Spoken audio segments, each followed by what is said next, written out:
Welcome to study 365।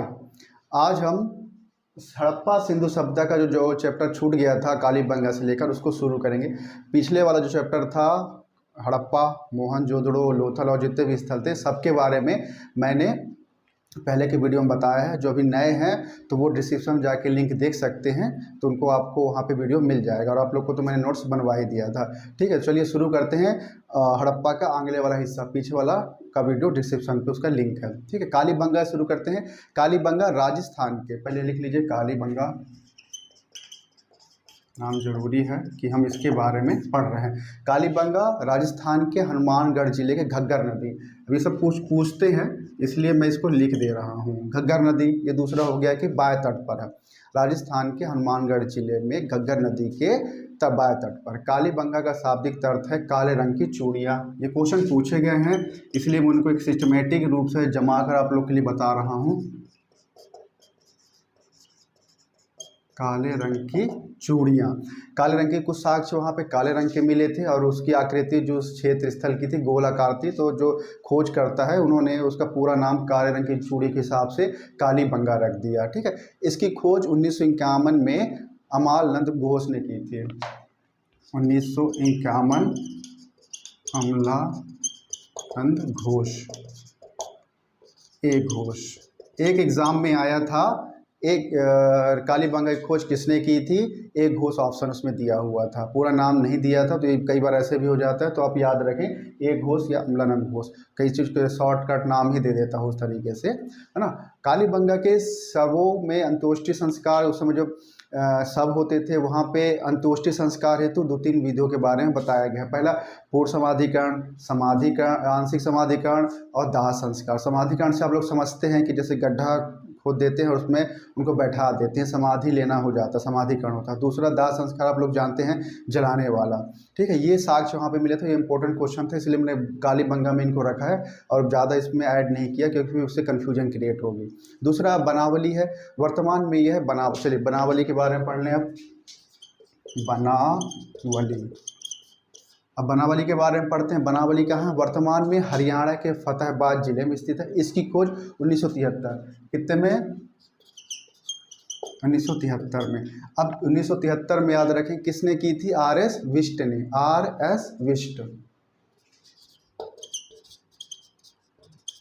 नाम याद करने का यह भी सरल तरीका है। क्या है, सरल तरीका है। बस हमको थोड़ा सा सन याद करने पड़ेंगे क्योंकि अधिकतर क्वेश्चन सन और नाम के ही इसमें आते हैं हड़प्पा और सिंधु सभ्यता में। ठीक है, हड़प्पा में ये बनावली में एक क्वेश्चन और आया था कि हड़प्पा पूर्व और हड़प्पा कालीन जो संस्कृति, दोनों की संस्कृति के अवशेष कहाँ मिले हैं, बनावली में मिले हैं। यहाँ से मिट्टी का बना हुआ हल भी मिला है। क्या मिला है, बनावली से मिट्टी का बना हुआ हल। अभी आपको सीधे सीधे याद हो गया, बना हुआ मतलब बनावली से। ये आपका एक क्वेश्चन आज ही कंप्लीट हो गया। तो ये बनावली का मैंने यहाँ पे कंप्लीट कर दिया। ज़्यादा इसमें से क्वेश्चन नहीं आए हैं लेकिन जितने भी मेन आए हैं मैंने इसको कोशिश किया कि इसी से आपका आ जाएगा, कन्फ्यूजन नहीं होगी। अब हम चलते हैं धौलावीरा। किस में चलते हैं, धौलावीरा। ये इम्पोर्टेंट स्थल है सिंधु सभ्यता का। जैसे हड़प्पा स्थल से इम्पोर्टेंट था वैसे धौलावीरा, इसमें से 4-5 किताबों में 5, 6, 7 क्वेश्चन मतलब जो एग्जाम्स में आए हैं बहुत सारे क्वेश्चन थे। पहला यह है गुजरात के कच्छ जिले के भचाऊ, क्या है, भचाऊ। ये भचाऊ एक जगह है, कहाँ पे, गुजरात पे, कच्छ जिले में, तो वहाँ पे स्थित है। तो ये क्वेश्चन आया है, 2-3 बार रिपीट हुआ। इसकी खोज किसने 1967 में किसने की थी, इसकी खोज 1967 में JP जोशी, किसने की थी, JP जोशी ने। तो इसको भी याद कर लीजिए, JP जोशी।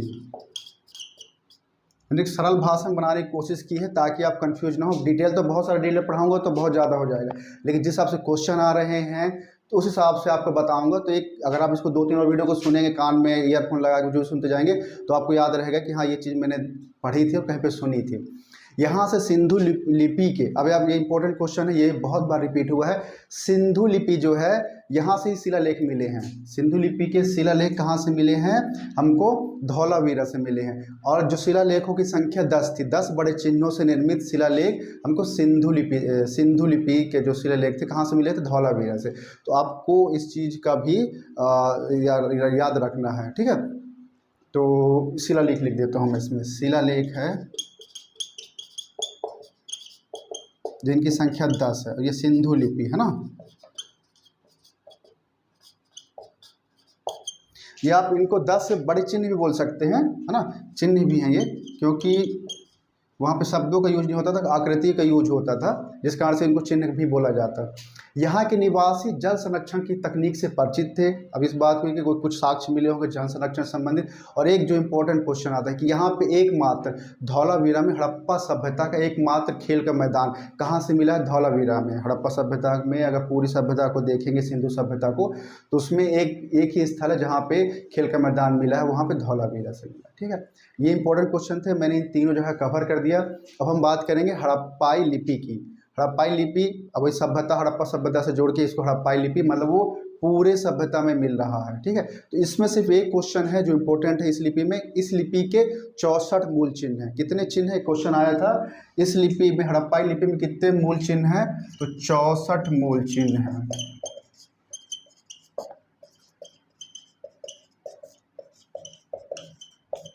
हड़प्पाई लिपि में 64 मूल चिन्ह है, ये क्वेश्चन याद रखेंगे। ठीक है, इसकी लिपि को, अब इसको ये भी याद रखें, पिक्टोग्राफ। ये लिपि, उस लिपि का नाम क्या बोला गया है यहाँ पे कि उस जो लिपि थी हड़प्पाई लिपि, उसको पिक्टोग्राफ लिपि कहा गया है। इसे चित्रात्मक होती है, क्या होती है? चित्रात्मक।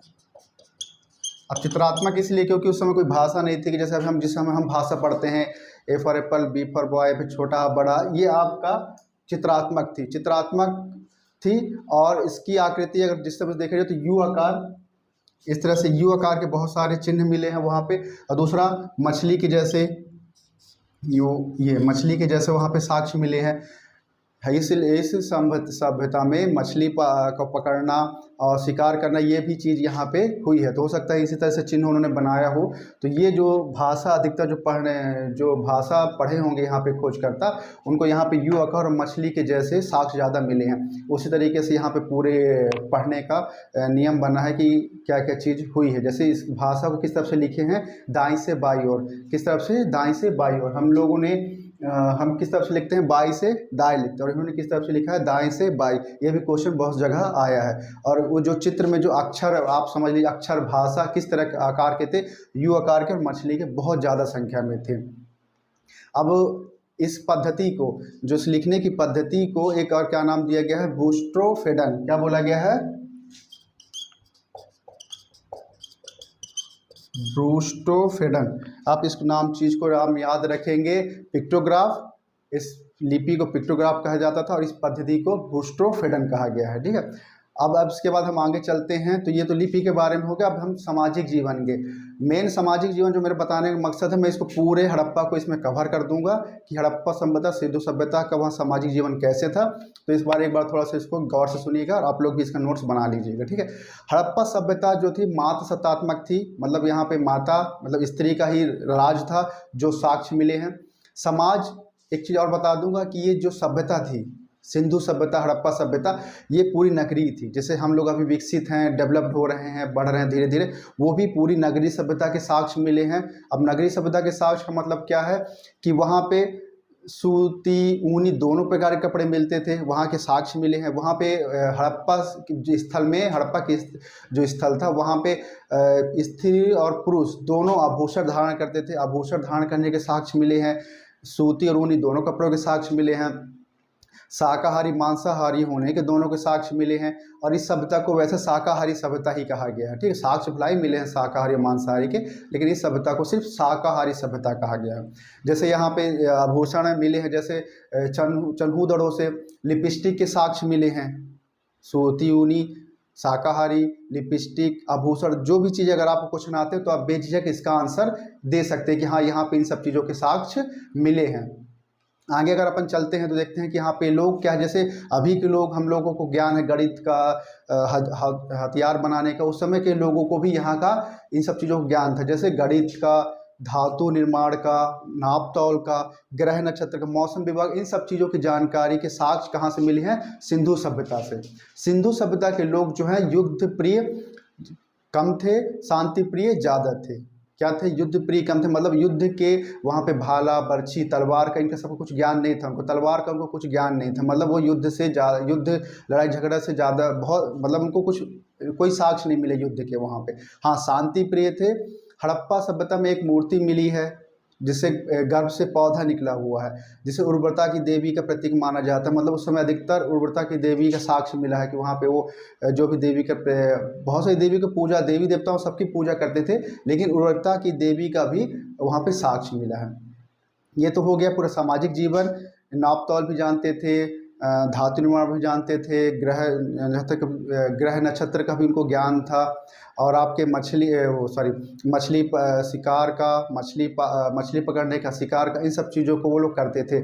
और क्या नाम था कि वो आभूषण भी पहनते थे, मतलब एक जो सभ्यता थी बिल्कुल नगरीय सभ्यता थी।